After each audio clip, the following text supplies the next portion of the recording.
So today we are going to start with the new particular CET questions solutions. सगळ्यात पहिला बघा, what type of solution is brass? 2026 चे questions आहेत. What type of solution is brass?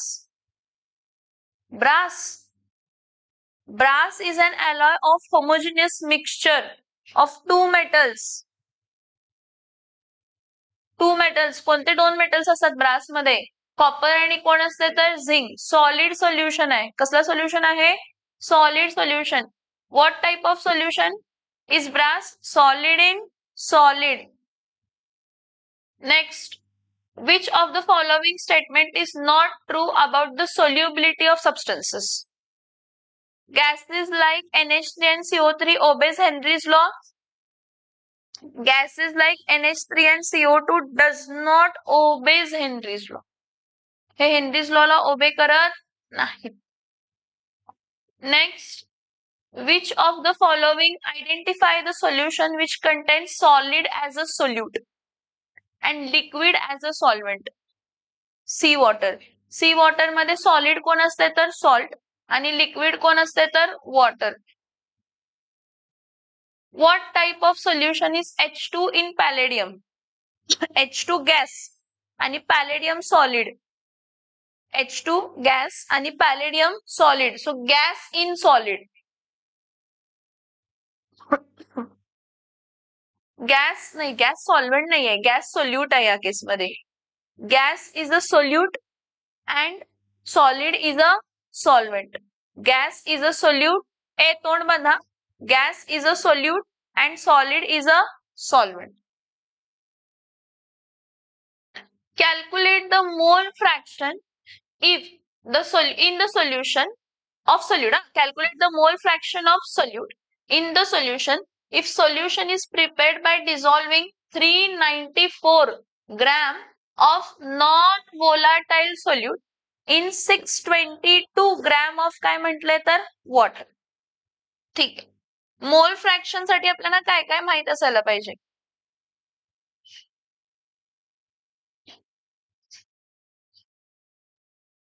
Molar mass दोघांचं माहित आहे, माहित असायलाच पाहिजे. जरी दिला नसेल तरी पण माहित असायला पाहिजे आपल्याला. ठीक आहे.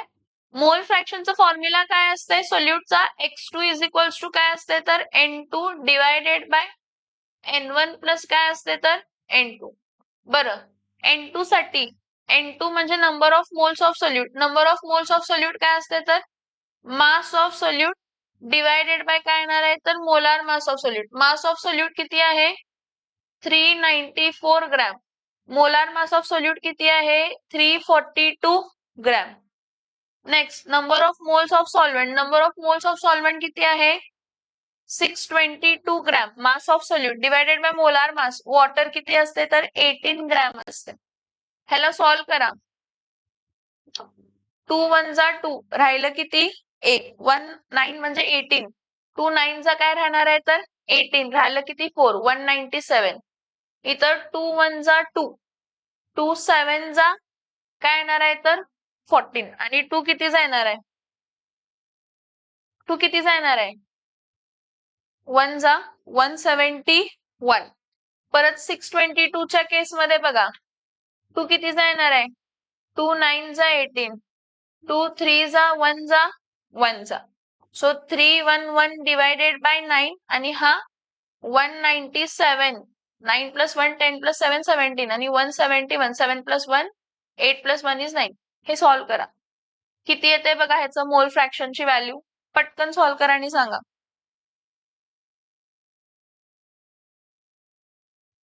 सो किती आली व्हॅल्यू? 0.032. कॅल्क्युलेशन करा. नियरेस्ट फॅक्टर मध्ये कन्वर्ट करूनच कॅल्क्युलेशन करावे लागणार आहेत. फास्ट कॅल्क्युलेशन करावे लागतात, स्लो कॅल्क्युलेशन चालत नाहीत.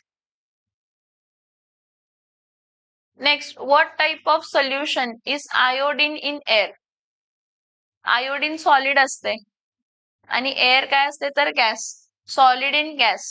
What type of solution is iodine in air? Solid in gas. Next, carbonated water is a example of which type of solution? Carbonated water म्हणजे कार्बन डायऑक्साइड हा काय झाला? गॅस. आणि water काय झाला तर लिक्विड. म्हणजे काय येणार आहे? Gas in liquid. पुढं, A solution containing 18 gram per dm cube solution. 18 gram DM cube कसं असेल? 18 ग्रॅम ऑफ ग्लुकोज असेल, whose molar mass is 180 in water, and another containing 6 gram of solute per dm cube आहे का?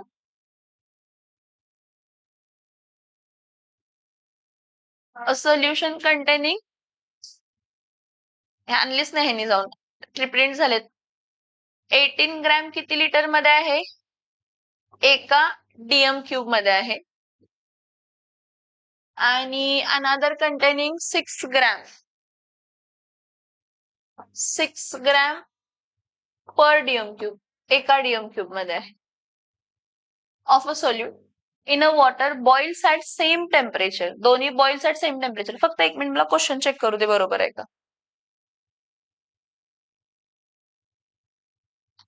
बघा, पर gram per DM cube, तर असं काय? मला तर वाटतं की solution containing gram per DM cube म्हणजे 18 ग्रॅम इन 1 डीएम क्यूब आणि 6 ग्रॅम इन 1 डीएम क्यूब असं दिलं असेल, पण असं तर नसायला पाहिजे. हे पर डीएम क्यूब नसायला पाहिजे. ठीक आहे. 18 लिटर व्हॉल्यूम म्हणजे 18 ग्रॅम एका लिटर मध्ये आहे. मग इन वॉटर म्हटलंय, 1 dm cube of water, A solution containing 18 gram per DM cube glucose in water. मग जरा असं ह्याला साईडला ठेवूया. 18 ग्रॅम इन वॉटर आहे आणि another containing 6 gram of solute in water, परत वॉटर मध्ये, आणि दोन्ही boils at same temperature. Boils at same temperature आहे. बॉइल्स ॲट, दोघांनी मोबाईल आत ठेवा. बॉइल्स ॲट सेम टेम्परेचर आहे म्हणजे दोघांचं मोलॅलिटी सेम असायला पाहिजे. मोलॅलिटी ऑफ ग्लुकोज आणि मोलॅलिटी ऑफ अनादर सोल्यूट जो आहे, काय असायला पाहिजे? सेम. मोलॅलिटीचं फॉर्म्युला काय असतंय? मोलॅलिटीचं फॉर्म्युला काय असतंय? Weight of solute divided by molar mass of solute into weight of solvent in काय असते तर केज. परत weight of solute divided by molar mass of solute into weight of solvent in काय असणार आहे तर केज. एक कन्सिडर करा की दोन्ही केसमध्ये वॉटरचा अमाऊंट काय आहे? सेम. दोन्ही केसमध्ये वॉटरचा अमाऊंट सेम आहे, तर हा W1 काय होणार आहे? कॅन्सल, कारण अमाऊंट ऑफ वॉटर काय आहे तर सेम. पुढे राहिलं काय? W2 अपॉन M2 ग्लुकोजचा. ग्लुकोज 18 ग्रॅम इन काय आहे तर 180 आणि अनादर कंटेनिंग 6 ग्रॅम इन काय येणार आहे तर M2. So M2 is equals to 6 into 180 divided by काय येणार आहे तर 18. 18 वनचा आणि 18 काय येणार आहे तर 10चा. So M2 is equals to 60 gram per काय येणार आहे तर mole. A solution containing 18 gram per DM cube कन्सिडरच करू नका. आता असं पण कन्सिडर करू शकतो की पर डीएम क्यूब म्हणजे दोघांमध्ये वॉटरचं कंटेंट काय आहे तर same. Actually gram per dm cube ही तर काय होते तर सोल्युबिलिटी होते. काय होते ही? सोल्युबिलिटी. काय होते ही? सोल्युबिलिटी. सो मी काय म्हणते की ठीक आहे, पर डीएम क्यूब कन्सिडर करू नका आणि कन्सिडर करा की वॉटरचं व्हॉल्यूम दोन्ही केसमध्ये काय आहे तर same. Boils at same temperature म्हटलंय, तर कन्सिडर करूया की दोघांचं मोलॅलिटी काय असायला पाहिजे तर सेम. कारण delta TB is directly proportional to काय आहे तर मोलॅलिटी. पुढे आपण जाऊन बघतो delta TB is directly proportional to काय असते? मोलॅलिटी, किंवा delta TF is directly proportional to काय असते? मोलॅलिटी. ह्या केसमध्ये कन्सिडर करूया दोघांच्या सोल्युशनची मोलॅलिटी काय आहे तर सेम. मोलॅलिटी सेम आहे. Molality of glucose is equals to molality of दुसरं solute W2 upon M2 into W1, W2 upon M2 into W1 cancel करा, आन्सर फाइंड करायचं. समजतंय? Yes or no? नेक्स्ट बघा, the solubility of CaCO3 is 7 into 10 raised to minus 5 mole per dm cube what is the solubility product at the same temperature. ह्यातला question नाही आहे हा, ionic equilibrium मधला आहे. Which of the following solution will not show flow of solvent in either direction when separated by a semi-permeable membrane? Semi-permeable membrane through movement होत नाही. कोणाची होत नाही? ज्या केसमध्ये दोघांचं कॉन्सन्ट्रेशन काय असते? सेम. कॉन्सन्ट्रेशन सेम असते म्हणजे सोल्युशन कसा असतो तर आयसोटोनिक सोल्युशन. कॉन्सन्ट्रेशन सेम असते म्हणजे काय सेम असते? दोन्ही कसले सोल्युशन असतात तर आयसोटोनिक सोल्युशन. कसले सोल्युशन्स आहेत? Isotonic solutions. ठीक आहे. आता सेकंड केस मध्ये 6 gram of urea mass divided by molar मास 6/60. 6/60 म्हणजे काय येणार आहे तर 0.1. Next 34.2 divided by 342. परत हा 1 जा आणि किती जा येणार आहे तर 10 जा म्हणजे हा पण काय येणार आहे 0.1. माझ्या पहिल्याच केस मध्ये येते की दोघांचं नंबर ऑफ मोल्स काय आहेत तर same. Number of moles per volume per DM cube. Number of moles per DM cube concentration. दोघांचं कॉन्सन्ट्रेशन काय आहे सेम. इथं काय केलं मास divided by molar mass.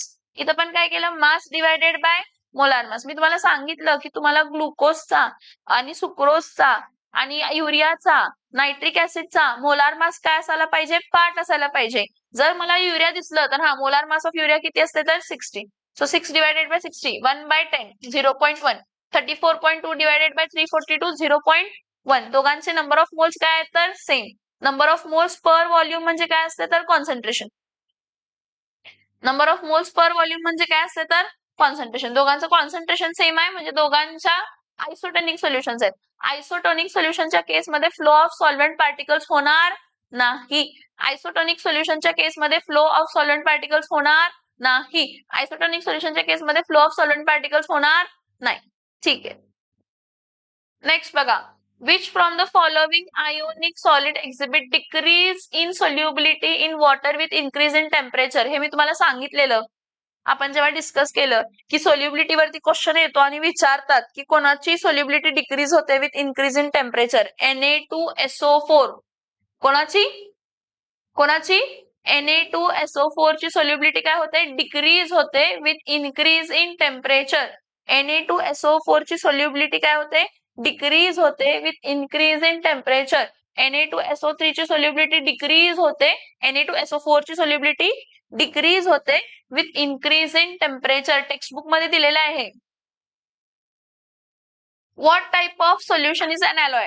Alloy is a homogeneous mixture of 2 or more metals, one metal or another non-metal. पण mostly solid state मध्येच आपण alloy consider करतो. Solid in solid. हा मर्क्युरी अमालगम विचारलं. काय विचारलं? मर्क्युरीचे अमालगम्स. अमालगम्स हे काय असतात तर लिक्विड इन सॉलिड असतात. अलॉय म्हणताना काय म्हणायचं? Solid in solid. पण अलॉय विथ मर्क्युरी असेल, अलॉय विथ काय असेल? मर्क्युरी, तर liquid in solid. Alloy in mercury असेल तर liquid in solid. Alloy in mercury असेल तर liquid in solid. Identify the reason for the solubility of polar solute in polar solvent from the following. Solubility solute solvent interaction काय असणार आहे तर इक्वलच असतं. Solute solvent and solvent interactions are of similar magnitude. Identify the reason for the solubility of polar solute in polar solvent. Solute solvent interactions are nearly काय असणार आहेत तर same. काय असणार आहेत नियरली? काय असणार आहेत नियरली? सेम. आयडियल सोल्युशन्स ची कंडिशन आहे ही. Next, identify an example of a solution that consists of solid as a solute. हे आपण बघितलंय. C in water. Identify correct decreasing order of solubility of alcohols, alkanes, amines in water having comparable molar masses. हे आहे organic chemistry मधला question. सगळ्यात जास्त solubility अल्कोहोलची असते.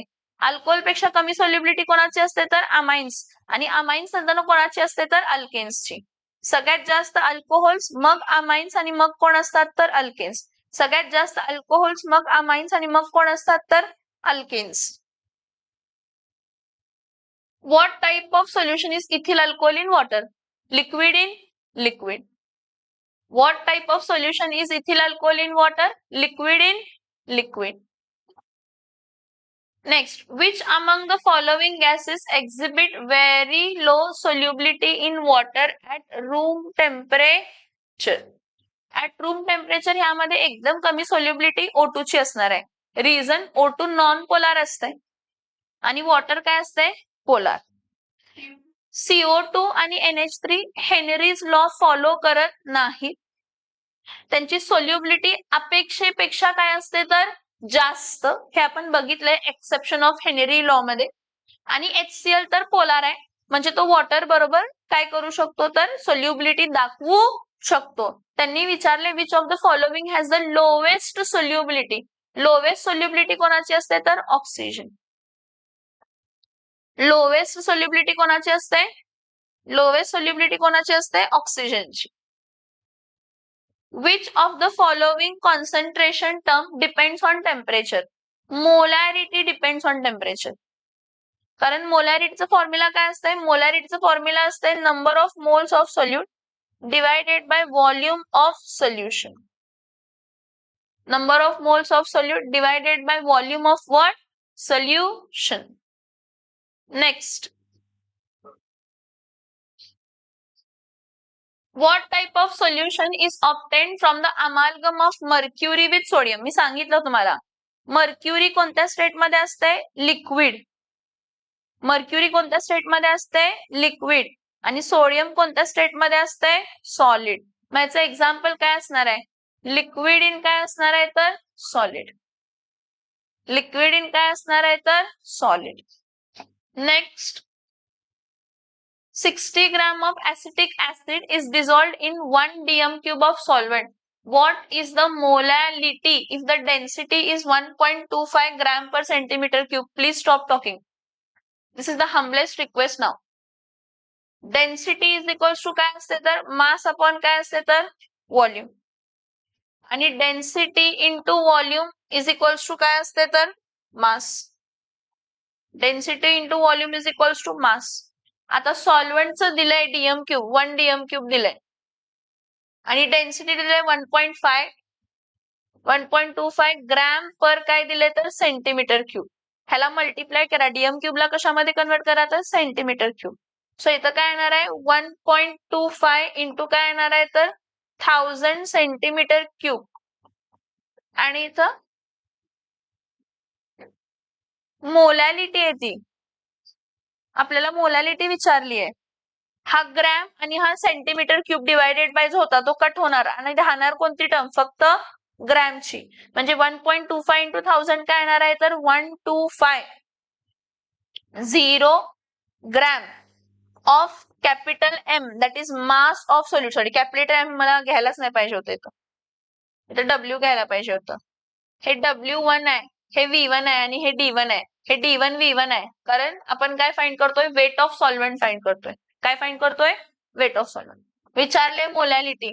Molality is equals to mass weight of solute divided by molar mass of solvent, sorry molar mass of solute, weight of solute divided by molar mass of solute into volume of solution.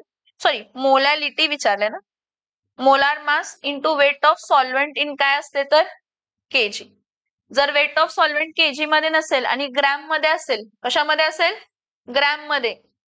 Weight of solvent कशामध्ये असेल? Weight of solvent कशामध्ये असेल?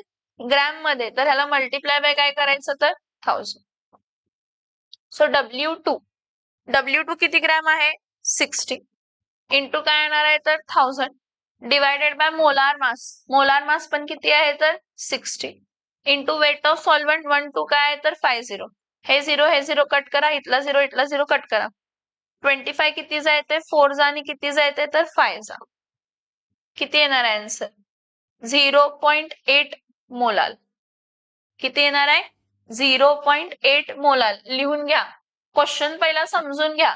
Question मध्ये काय दिलेलं होतं तुम्हाला? 60 gram of acetic acid म्हणजे solute is dissolved in 1 dm cube of solvent म्हणजे व्हॉल्यूम ऑफ सॉल्व्हेंट दिलंय.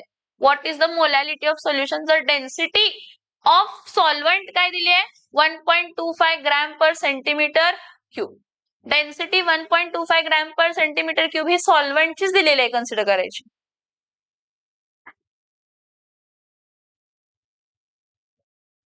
शौर्य, उसके साथ बैठना है या अलग बैठना है? हाँ, अब ये फाइनल नहीं, बस. If 2 gram of NaOH if 2 gram of NaOH is dissolved in 500 centimeter cube of what? Water. Now 500 centimeter cube we will consider volume. Volume as how much? 500 centimeter cube. Convert it to dm cube, that is 0.5 dm cube. What is the molarity of solution? Now molar mass of NaOH is 40 gram per mole. Na चा मास 23, हायड्रोजनचा मास 24 आणि ऑक्सिजनचा मास 16. असं म्हणून NaOH चा molar mass किती येते तर 40. Now molarity is equals to weight of solute divided by molar mass of solute into volume of solutions in liter. So weight of solute 2 gram, molar mass of solute 40 gram, volume of solution is how much? 0.5. 2 1s are 2s are 0s are. So 1 by 20 into 0.5. 0.5 चं काय येणार आहे तर 1 by 2. 2 वरती येणार. 2 1s आणि 2 10s. म्हणजे 0.1. Molarity किती आहे? 0.1 मोल पर DM cube. W2 2 gram. So V is equals to 500 centimeter cube, 0.5 dm cube. So M2 is equals to 40 gram per mole. NaOH चा मोलार मास आपल्याला माहित असते किती असते? 40 ग्रॅम काय असते तर पर मोल.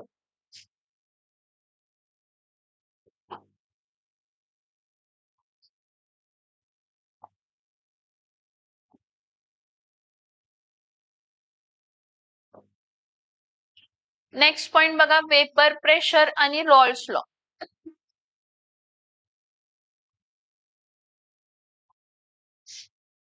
Calculate the mole fraction of solute, म्हणजे X2 फाइंड करायला सांगितलंय.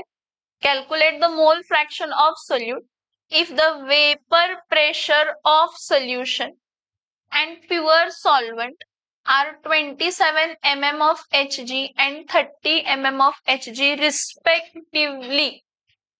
Vapor pressure of solution म्हणजे P. Vapor pressure of solution is how much? Vapor pressure of solution is 27 mm of Hg. And vapor pressure of pure solvent is how much? 30 mm of what? Hg. And what is the mole fraction of non-volatile solute? What is the mole fraction of non-volatile solute? X2. How we will find this? Calculate the mole fraction of काय म्हटलंय? Solute. मला काय माहित आहे? According to Rolle's law, P is equals to काय असते तर? P01. परत काय असते? Plus P02 minus P01 into काय असते तर X.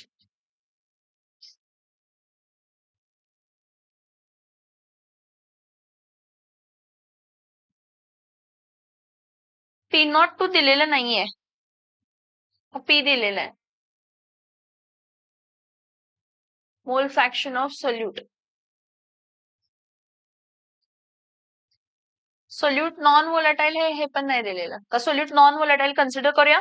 Solute non volatile consider करून बघूया. जर सोल्यूट नॉन वोलाटाइल असेल तर P02 काय असते तर 0. इथं दोन्ही वोलाटाइल लिक्विड्स आहेत म्हणून दिलेलं नाहीये. आपण म्हणूया की P02 इथं काय आहे तर 0. सिन्स सोल्यूट हा काय असेल तर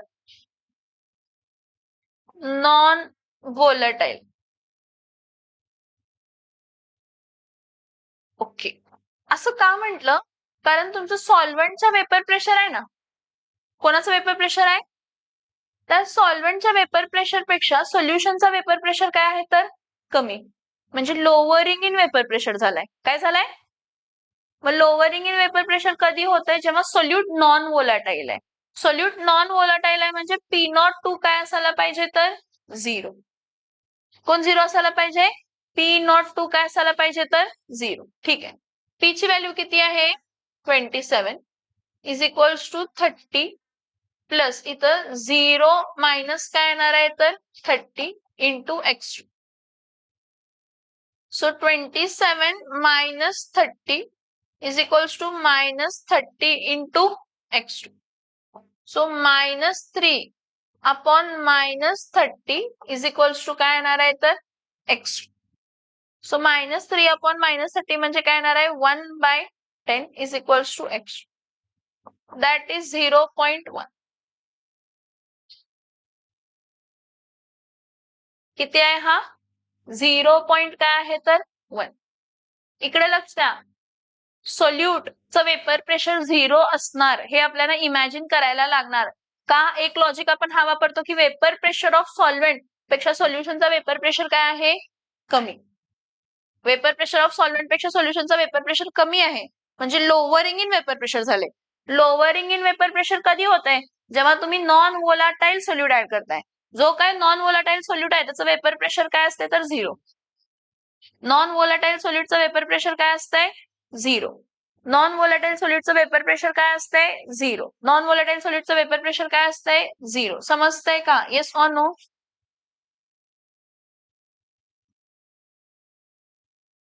नेक्स्ट क्वेश्चन बघा. For a binary solution. कसला सोल्युशन? म्हणजे 2 कंपोनेंट आहेत. वेन अ नॉन, हा लिहिला नाही? For a binary solution, when a non-volatile and non-electrolyte solute, non-volatile vaporize होत नाही, non-electrolyte dissociate होत नाही. The vapor pressure of solvent is decreases by 20%. Vapor pressure of solvent कितीने डिक्रीज होतो? 20% जेव्हा तुम्ही नॉन वोलाटाईल सोल्यूट ऍड केला.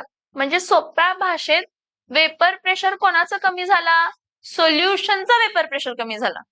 कोणाचा वेपर प्रेशर कमी झाला? सोल्युशनचा वेपर प्रेशर. समजून घ्या क्वेश्चनला. फॉर अ बायनरी सोल्युशन म्हणजे यामध्ये 2 कंपोनेंट आहेत. जेव्हा एक नॉन वोलाटाईल आणि नॉन इलेक्ट्रोलाइट सोल्यूट आपण काय करतो? ऍड करतो. कशामध्ये? सॉल्व्हंट मध्ये. तर त्याचा vapour pressure of solvent decreases by 20%. म्हणजे जर कन्सिडर करा इनिशियली 1 ऍटमॉस्फिअर जर वेपर प्रेशर असेल तर 20% न डिक्रीज झाला म्हणजे सोल्युशनचा वेपर प्रेशर किती होणार आहे? 0.80 atmosphere. What is the mole fraction of solvent in the solution? आता सॉल्व्हंटचं मोल फ्रॅक्शन फाइंड करण्यासाठी पहिला सोल्यूटचं मोल फ्रॅक्शन फाइंड करायला पाहिजे. कोणाचं मोल फ्रॅक्शन फाइंड करायला पाहिजे? सोल्यूटचं. आणि सोल्यूट प्लस सॉल्व्हंट म्हणजे काय असते तर 1. मोल फ्रॅक्शन ऑफ सोल्यूट प्लस मोल फ्रॅक्शन ऑफ सॉल्व्हंट काय असते तर 1. x1 plus x2 is equals to काय असते तर 1. हे लक्षात ठेवा. बरं ठीक आहे.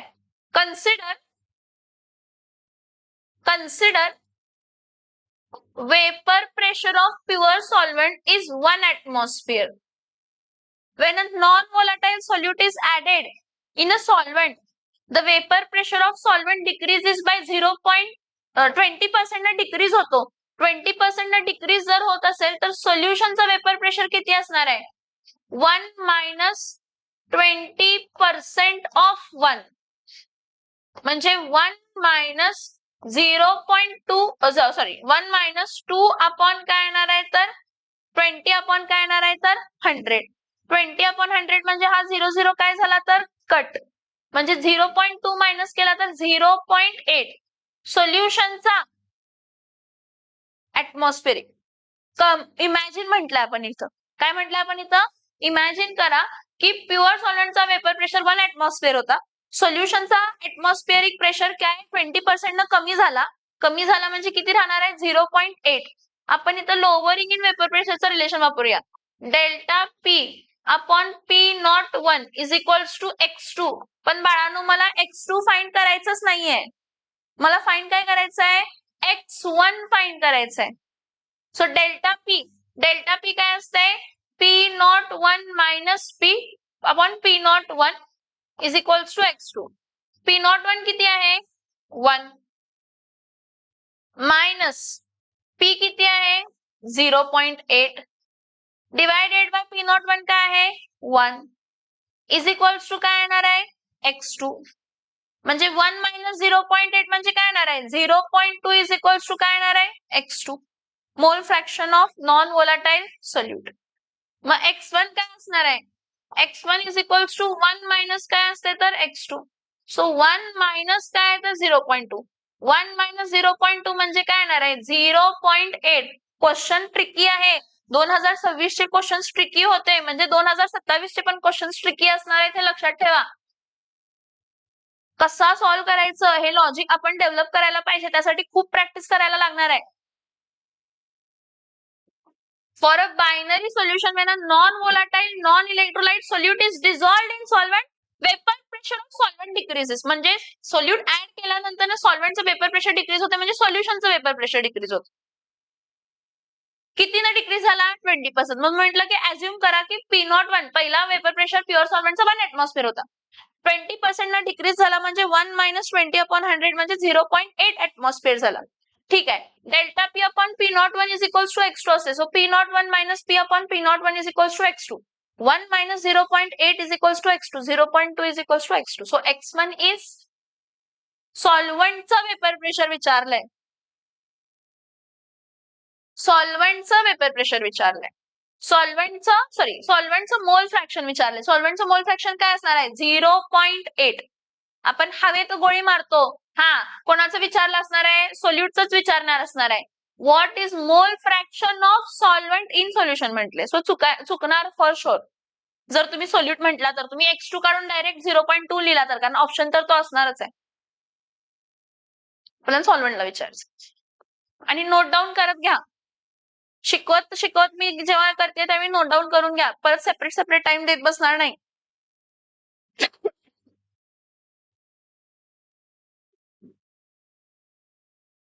A solution is prepared by dissolving solute W2 68 gram of sucrose in W1 1 kg of water.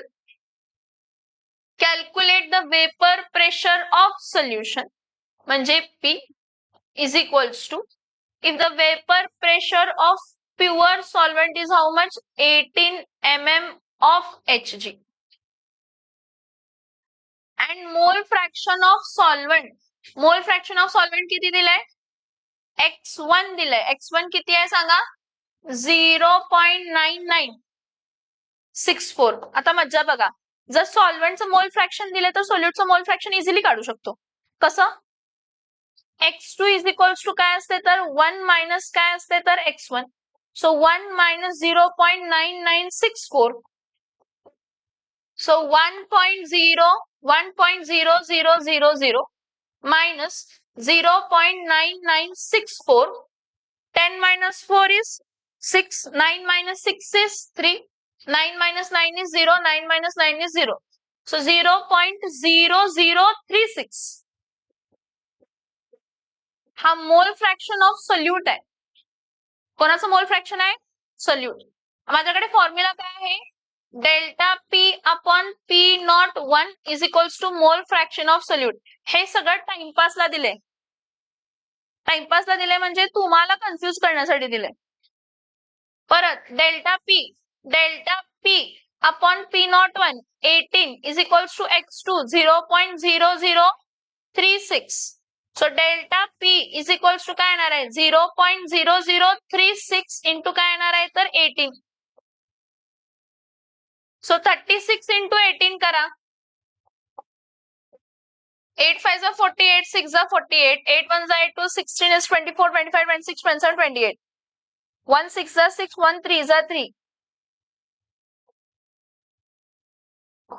648. 648 दोन डेसिमल शिफ्ट करा. 4 डेसिमल शिफ्ट करायला लागणार. 1, 2, 3 आणि इथं 0 पॉईंट येणार. सो इथं काय येणार आहे 0.064 काय येणार आहे तर 8. हा डेल्टा पी झाला. काय झाला हा? आपल्याला विचारलंय पी सोल्युशनचा वेपर प्रेशर. कशाचा वेपर प्रेशर? सोल्युशन. सोल्युशनच्या वेपर प्रेशरला फॉर्म्युला काय असतो? Delta P is equals to काय असते तर P not 1 minus P. So P is equals to P not 1 minus delta P. P not 1 किती आहे सांगा? 18. डेल्टा पी किती आहे? 0.0648. किती येते बघा? 0.0648 किती येते बघा?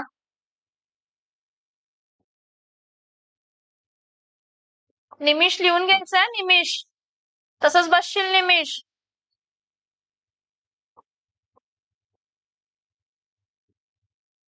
10 9 9 9 7.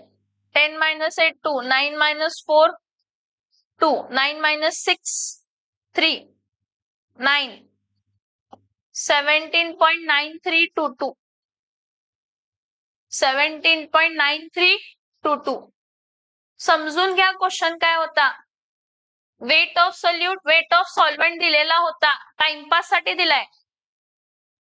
तुम्हाला फॉर्म्युला माहित असेल, जर तुम्ही गिवन लिहून घेतला आणि फॉर्म्युला माहित असेल, calculate the vapour pressure of solution pure water. सॉल्व्हेंटचं दिलंय, मोल फ्रॅक्शन सॉल्व्हेंटचं दिलंय. सॉल्व्हेंटचं मोल फ्रॅक्शन मधून solute. Solute x2 is equals to 1 minus काय असते तर x1.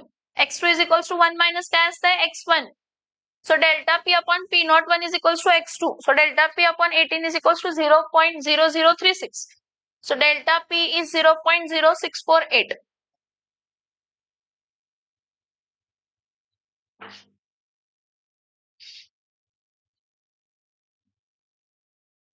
त्यांचं हे लिहून झाले त्यांनी पुढचं क्वेश्चन रीड करा. काय आहे बघा? Next.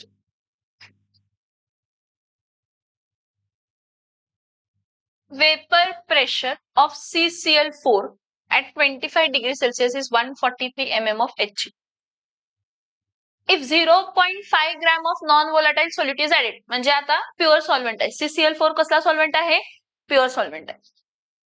If 0.5 gram of non-volatile solute म्हणजे W2, सोल्यूट म्हणजे W2, weight of solute, is dissolved in 100 centimeter cube म्हणजे व्हॉल्यूम ऑफ सोल्युशन झालं.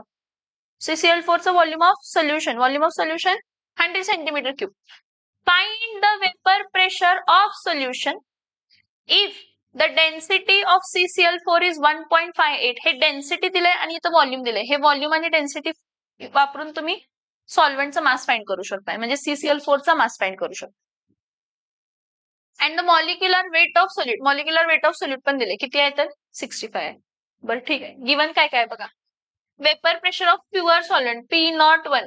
P01 143 mm ऑफ काय आहे तर Hg.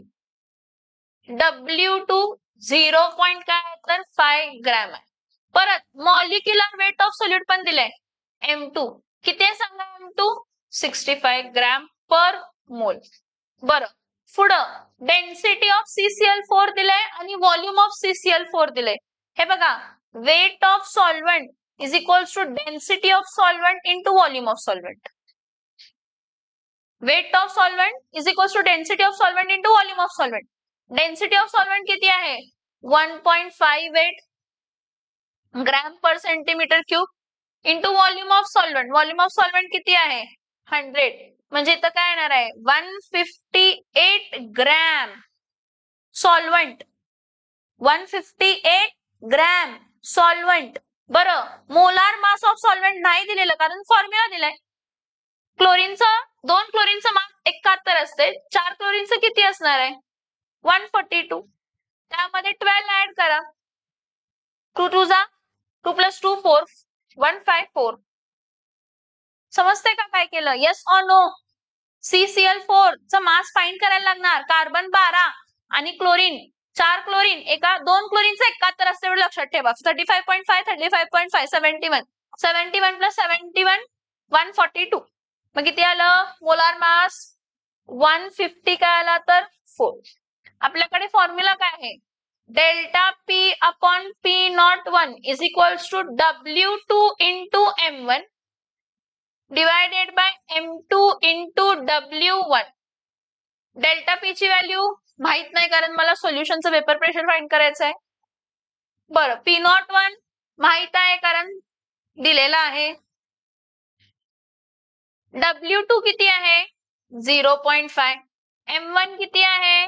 154. M2 किती आहे? 65. आणि W1 किती आहे? 158. सो डेल्टा पी फाइंड करावं लागणार आहे. डेल्टा पी 0.5 म्हणजे इथं मी 1/2 लिहिते इंटू 154 इंटू 143 इंटू 65 इंटू काय येणार आहे तर 158. सॉल्व करा, सांगा मला व्हॅल्यू पटकन. सॉल्व करा आणि व्हॅल्यू सांगा. इथं बघा, बघूया. इथं हा 154 1 आणि 1 पॉइंट समथिंग येणार आहे, 0 समथिंग. ह्याला 1 1 चा कट केला. 143 इंटू 2 इंटू 65 130. 130 डिवायडेड बाय 143 काय येते तर 1.1 येते. So delta P is equals to काय आलं तर 1.1. डेल्टा पी तुमचं 1.1 आलं तर पुढचं सॉल्विंग. पुढचं सॉल्विंग काय आहे? Delta P is equals to P not 1 minus P. Minus P या साईडला जाऊन plus P. P not 1 minus delta P. That is 143 minus 1.1 is P. 143 minus 1.1 किती येते बघा? 143.00 मायनस 1.1. 10 मायनस 1 काय येते? 9. 2 minus 1 is 1. 141. आलं का? 141.93.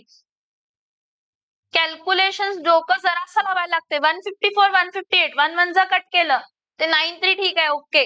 नियरेस्ट सेम मिळू शकतं.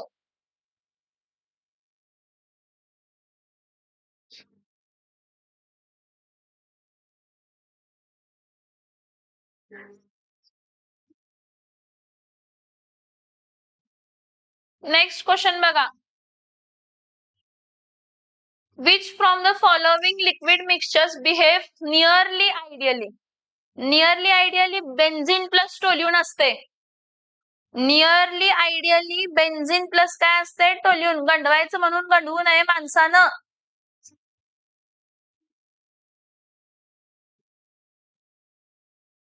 Next, calculate the mole fraction of pure liquid B in the solution if total vapor pressure of solution, vapor pressure of pure liquid A and vapor pressure of pure liquid B are given respectively. ठीक आहे. काय काय दिलंय? Vapour pressure of solution किती आहे? Vapour pressure of solution 500. Vapour pressure of liquid A, vapour pressure of liquid A किती दिलंय? 400. आणि वेपर प्रेशर ऑफ लिक्विड बी किती दिलंय? 570. रॉल्स लॉ अप्लाय करायचा. कसला लॉ अप्लाय करायचा? Rawls law. कारण दोन्ही प्युअर लिक्विड दिलेत. लिक्विड म्हणजे व्होलाटाईल आहेत. निमिष, लिक्विड म्हणजे काय आहेत? व्होलाटाईल आहेत. प्युअर लिक्विड्स आहेत जे व्होलाटाईल आहेत, जे इझिली वेपराइज होणार आहेत. काय होणार आहेत निमिष? इझिली काय होणार आहे? वेपराइज होणार आहेत. सो इथं फॉर्म्युला काय असणार आहे? P is equals to P not 1 plus P naught 2 minus P not 1 into काय येणार आहे? x2.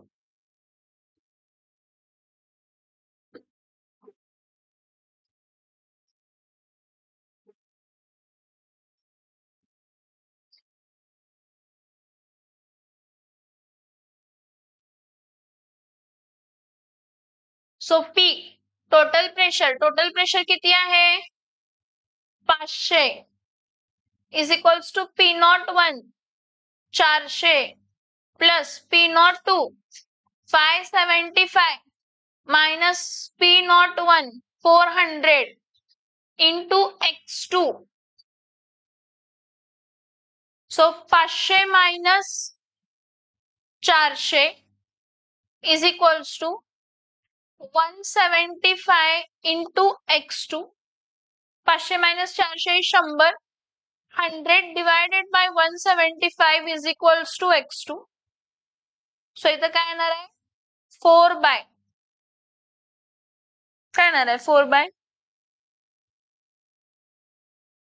25 5 जा 25 5 जा 125 25 6 जा 150 25 7 जा 4 by 7 is equals to x2 येणार आहे. सो 7 divided by 4 0.75 जा 5 च्या प्रमाणात कोण आहे का बघा डी. हा vapour pressure of Rawls law equation आहे. जेव्हा दोन प्युअर लिक्विड्स असतात ए आणि बी, जेव्हा दोन प्युअर लिक्विड्स असतात ए आणि बी त्याच्या रिलेटेड आहे.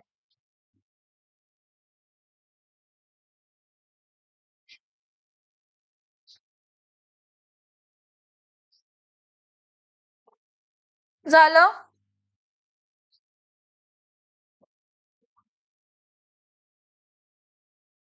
नेक्स्ट,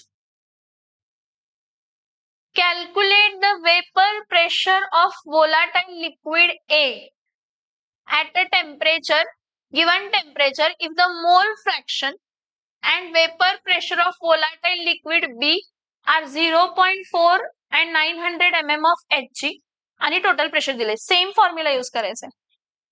सेम फॉर्म्युला यूज करायचा आहे. तुम्हाला विचारलंय प्युअर लिक्विड ए म्हणजे P01 विचारलंय. P दिले किती 600 टोटल प्रेशर. P02 काय दिलंय तर 900. त्यानंतर ना मोल फ्रॅक्शन ऑफ सोल्यूट काय दिलंय x2 इज इक्वल्स टू काय दिलंय तर 0. काय दिलंय 4. So total pressure P is equals to P01 plus P02 minus P01 into x2. So P is equals to काय आहे तर 600. P01 आपल्याला फाइंड करायचं आहे प्लस P02 किती आहे तर 900 मायनस P01 इंटू x2 0. काय आहे तर 4. 600 is equals to P01 plus 9 4 जा किती येते तर 36. एक डेसिमल शिफ्ट करायला लागणार आहे म्हणजे 9 4 जा 36 म्हणजे 360 येणार minus 0.4 P01 0.6.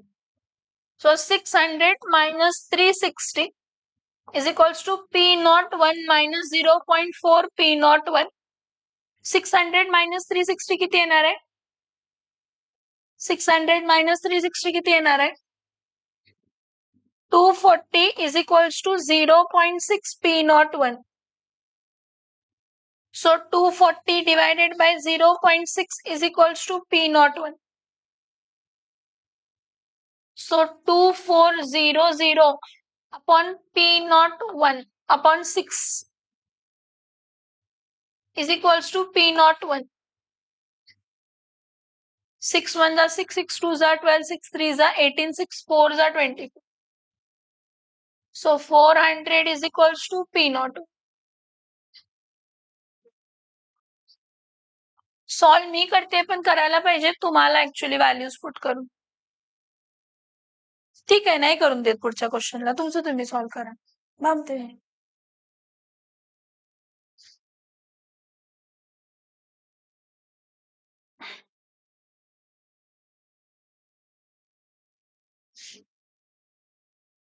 Which from the following mixture obeys Raoult's law? सांग की शौर्य.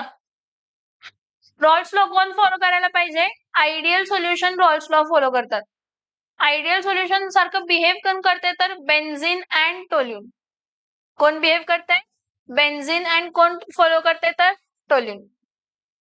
Next, which of the following mixture exhibit positive deviation from Raoult's law? दोन डेव्हिएशन असतात एक पॉझिटिव्ह डेव्हिएशन आणि एक काय असते तर नेगेटिव्ह डेव्हिएशन. सांगा मला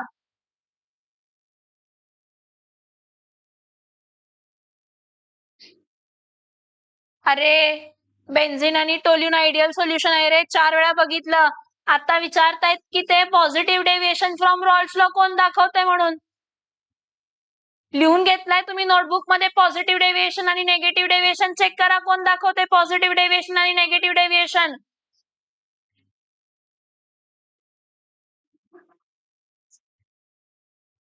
पॉझिटिव्ह डेव्हिएशन कोण दाखवत असते, ज्यामध्ये सोल्यूट सॉल्व्हंटचं इंटरॅक्शन सोल्यूट आणि सॉल्व्हंट पेक्षा कमी आहे. एक्झाम्पल कोण आहे, इथेनॉल प्लस ऍसिटोन किंवा कार्बन डायसल्फाइड प्लस कोण असते तर ऍसिटोन. सो इथेनॉल प्लस ऍसिटोन म्हणजे ऑप्शन काय येणार आहे, डी. इथेनॉल प्लस ऍसिटोन म्हणजे ऑप्शन काय असणार आहे, D. Next, calculate the vapour pressure of pure volatile liquid B at a given temperature if the mole fraction of B and vapor pressure of pure volatile liquid A are 0.4 and 400 mm of Hg. Solve करा question, हे झालंय आता. Solve करून दाखवा शौर्य, करा लगेच. Solve करा पटकन, बसू नका असंच. Vapour pressure of pure liquid B म्हणजे पी नॉट बी विचारलंय. पी नॉट ए दिलंय किती, 400. आणि मोल फ्रॅक्शन काय दिलंय, x1 दिलंय, x1 दिलंय, x1 0.4 आहे म्हणजे x2 काय असणार आहे 0.6. आपल्याला क्वेश्चन मध्ये x2 लागत असत. चेक करत जावा काय दिलंय. If the mole fraction of liquid B, sorry mole fraction of liquid बीच दिलंय, mole fraction of liquid B म्हणजे x2 दिलंय. Mole fraction of liquid B, this x2, mole fraction of liquid B is 0.4 and if the total pressure P is how much, 600. Formula काय असते, P is equals to P01 plus in bracket P02 minus P01 into x2. So इथं काय असणार आहे, हा 600 is equals to P01 that is 400 plus P02 minus 400 into x2 म्हणजे 0.4. So 200 is equals to P02 into 0.4 minus 4 4 are 16 म्हणजे 160. So 360 is equals to P02 into 0.4.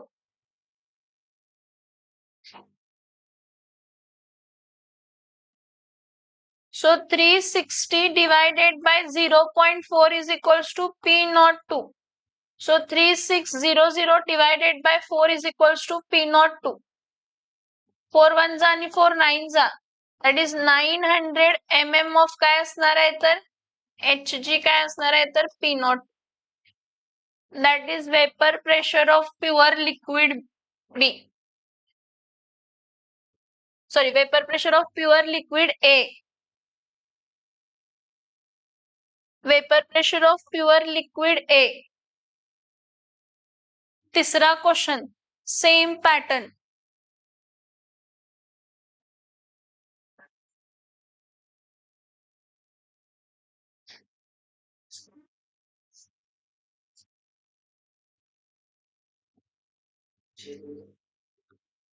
Which from the following obeys Raoult's law, benzene plus toluene? A solution of non-volatile solute is obtained by dissolving 0.8 gram in 0.3 dm cube of water and has an osmotic pressure 0.2. What is the molar mass? आता हा colligative property मधला question आहे. ह्याचा formula असते pi is equals to W2RT upon M2 into V. विचारले M2 is equals to W2RT upon pi into काय येणार आहे तर V. W2 म्हणजे वेट ऑफ काय असते तर सोल्यूट. W2 किती आहे 0.8 इंटू 0.0821 इंटू टेम्परेचर 300 केल्विन. पायची व्हॅल्यू किती आहे 0.2 इंटू व्हॉल्यूम 0.3. इथं बघा हा 2 1 जा आणि हा 2 किती जा येणार आहे 4 जा. इथं बघा 4 इंटू मी काय केलं 8.2 1 ऍक्च्युली 1 घ्यायची गरज नाही 0.082 कन्सिडर केला म्हटलंय 3 आणि हा काय आहे तर 0.3 हा 1 जा आणि हा किती जा येणार आहे तर 10 जा. सो 4 इंटू 82.1 4 1 जा 4 4 2 जा 8 8 4 जा 32 328.4 म्हणजे 328